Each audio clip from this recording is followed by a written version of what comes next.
People said I was crazy to do this. Just a surf coach who wanted to shake up the sunglass industry. I wanted something different. Radical and fun. What's up guys, I'm Chase Fisher. I'm the CEO of Blenders Eyewear. 작은 쇼피파이 스토어를 시작해 현재는 1000억대의 회사로 성장한 블렌더스의 대표 체이스 피셔를 소개해드립니다. 서핑과 클럽을 좋아하던 한 남성이 호기심에 시작한 선글라스 사업이 지금은 세계적인 기업으로 성장하고 있는데요. 10년 전 그는 대학교를 졸업하고 서핑 강사로 일을 하면서 지내다가 우연히 자신이 평소에 열광하던 DJ가 클럽에서 공연을 한다는 이야기를 듣고 어느 날 밤 클럽을 가게 됩니다. 자신이 좋아하는 DJ 음악을 즐기기 위해 갔던 클럽에서 사람들은 그가 쓰고 있었던 선글라스에 많은 관심이 쏠리는 것을 느끼며 그날 밤 그는 선글라스에 열정이 생겼다고 말합니다. 그렇게 그날의 계기로 체이스는 선글라스 사업을 해야겠다는 강한 열망까지 생겼다고 말하죠. 서핑을 좋아하던 22살의 청년에서 지금은 30대의 1000억대의 사업가가 된 체이스 피셔의 이야기를 살펴보겠습니다. I don't know why I wore the sunglasses, but I just did. I wore them out to the club. Everyone in the club was coming up to me asking about my shades. I don't know if me going to that show, I would have started Blenders. You know what I mean? Like, you ready for that? That's what's crazy. Like, I don't know. Like, maybe I would have done something different in life, but I don't know if it would have been sunglasses. So when we first started, like, obviously we had $0 and I had the idea and I needed help kind of putting it on paper. My business partner was actually my neighbor and he was a graphic designer at the time. And so he helped me kind of craft the idea, put it on paper, and we both kind of jumped in the saddle head first. You know, didn't really know what we were doing, to be honest. Designs on Facebook, we just started kind of going through the motions and one thing led to another. And so, you know, we just kind of like learned by doing along the way. And you know, that's kind of how we got started. So 아이디어는 있었지만 사업을 해본 적이 없었기에 어디서부터 어떻게 시작해야 될지 아무것도 모르는 상태에서 그냥 무작정 시작했다고 말합니다. 자신이 머릿속으로 그리고 있던 선글라스를 그려줄 수 있는 그의 사업 파트너를 찾았고 그의 사업 파트너는 그래픽 디자이너였지 그 또한 사업을 해본 적이 없었다고 말합니다. 제품도 준비되지 않은 상태에서 시장 조사를 하기 위해 일단 페이스북 페이지를 만들어 3D로 디자인된 선글라스 사진들을 올리면서 사람들이 관심 있는지를 알아봤고 그 다음 홈페이지 빌더 쇼피파이를 이용해 웹사이트를 제작하면서 시작했다고 말합니다. 제품도 제조사도 아무것도 준비되지 않은 상태에서 그는 직접 부딪혀보면서 배우는 것이 가장 빠를 거라고 생각했다고 말합니다. 아마 완벽하게 준비된 상태에서 시작하려고 했으면 아마 아직까지도 시작하지 않았을 거라고 말하죠. I knew that the brand was extremely important to our longevity, so I focused on that from day one. I mean, this was kind of pre-social media, right? A little bit before Instagram was even a thing. I mean, when I started, I was selling shades out of my backpack on the beach, like Grassroots, owning the pavement.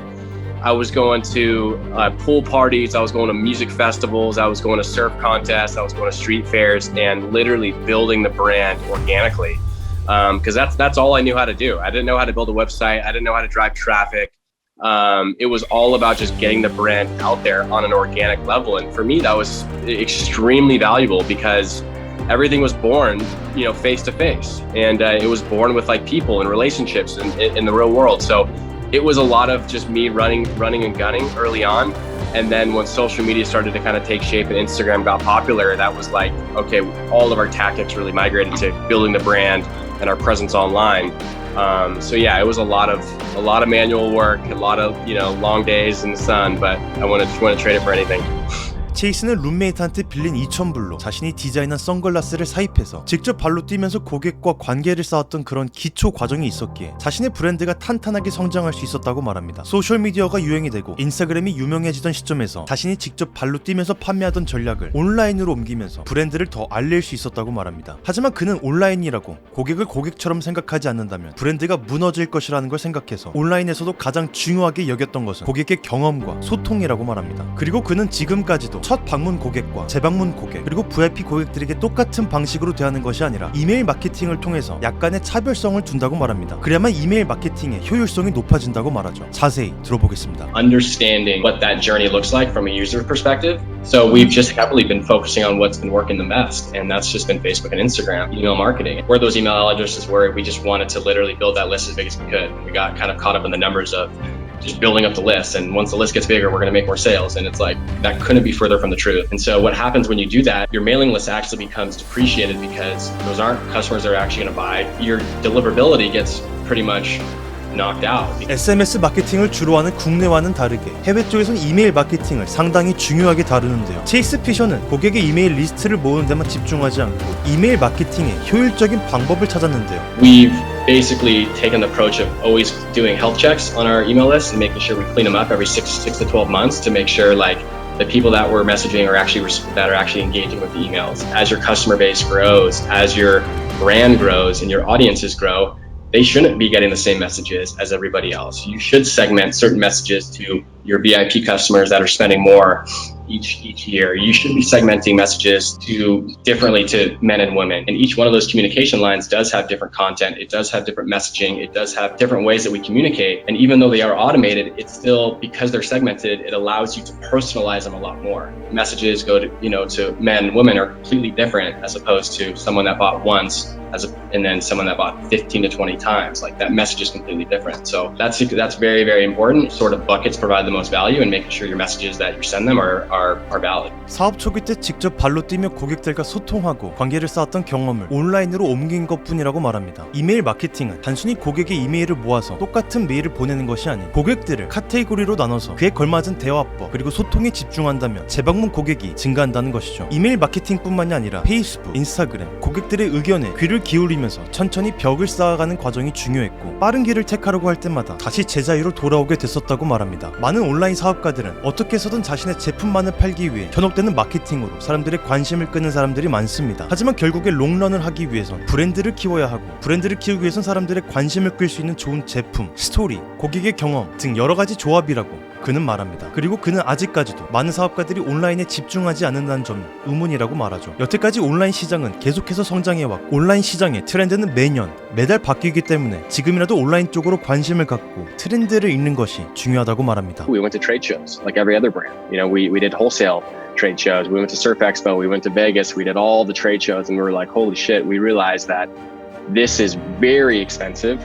This is very capital intensive. It's hamstringing on your margins. And so we realized quickly that we couldn't scale a wholesale business, and it was not the business we wanted to run. We can run a much more lean business doing it online. It's more favorable for our business model. We needed to go down that route, like that road, to really see that that's not the direction. That could be a piece of it, that could be a leg of it, but it can't be the focus of it. Then it was all full-blown online. Let's focus D2C. Let's really build up our online presence. Let's build social media. Let's build a community. And that was the focus. I think there's a huge opportunity online. I think we're going to see a huge shift now. A lot of bigger brands that failed to kind of adapt see a huge surge in online presence. I think D2C is going to continue to get more popular. It just reinforces that, online is the future, right? And that's how people shop these days. I mean, Shopify is the best. We love it. We're going to continue to grow with it.